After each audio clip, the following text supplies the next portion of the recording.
संसदेच्या पावसाळी अधिवेशनाच्या पहिल्याच दिवशी दिल्लीत विविध मागण्यांसाठी मोर्चा काढण्यात आला।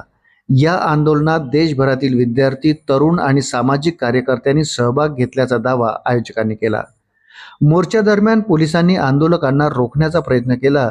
यावेळी धक्काबुक्की, लाठीचार्ज आणि अश्रुधुराचा वापर झाल्याचे सांगितले जात आहे। या कारवाई दरम्यान एका आंदोलकाला पोलिसांकडून मारहाण होत असल्याचा व्हिडिओ सोशल मीडियावर मोठ्या प्रमाणात व्हायरल झाला आहे।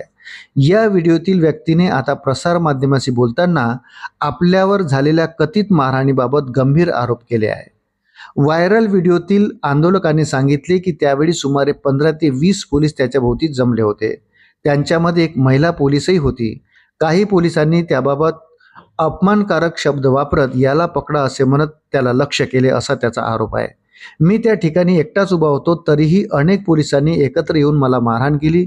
मी कोणताही प्रतिकार केला नाही किंवा हिंसक वर्तन केले नाही असा दावा आंदोलकांनी केला आहे। मारहाण सुरू असताना आपण पोलिसांना मला मारू नका, थेट गोळीच घाला असे सांगितल्याचे आंदोलकांनी म्हटले आहे। आपल्या मते ही घटना लोकशाही मूल्यावर आघात करणारी असून शांततेच्या मार्गाने आंदोलन करणाऱ्याची अशी वागणूक दिली जाऊ नये। आंदोलकाच्या या वक्तव्याचा व्हिडिओ सोशल मीडियावर वेगाने शेअर होत असून अनेक स्तरावरून त्यावर प्रतिक्रिया उमटत आहे। मात्र या आरोपाबाबत संबंधित पोलिसांकडून अधिकृत भूमिका समोर आलेली नाही। आंदोलकाने सांगितले की तो नागपूरवरून दिल्लीत केवळ विद्यार्थ्यांच्या प्रश्नासाठी आला होता। मी कोणताही वैयक्तिक स्वार्थ न ठेवता विद्यार्थ्यांच्या भविष्याच्या प्रश्नासाठी घर सोडले। फक्त पैसे कमावून समाज बदलत नाही, विद्यार्थ्यांना न्याय मिळावा म्हणून आम्ही आंदोलनात सहभागी झालो असे तो म्हणाला। त्याने आंदोलनात सहभागी झालेले अनेक विद्यार्थी आणि तरुण सामान्य कुटुंबातील असल्याचेही सांगितले।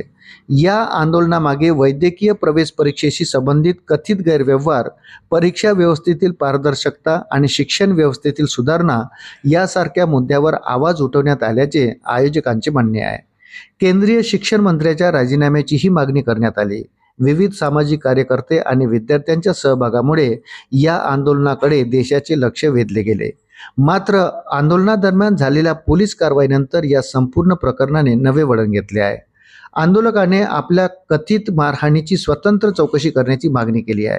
मी कोणतीही हिंसा केली नाही, तरीही माझ्यावर बलप्रयोग करण्यात आला। या घटनेतील संबंधित पोलिसावर कारवाई व्हावी अशी मागणी त्याने केली। दरम्यान सोशल मीडियावर व्हायरल झालेल्या व्हिडिओनंतर या घटनेबाबत विविध प्रतिक्रिया उमटत आहे। मात्र या प्रकरणातील सर्व आरोप हे आंदोलकाच्या दाव्यावर आधारित असून त्याची स्वतंत्र अधिकृत पुष्टी झालेली नाही।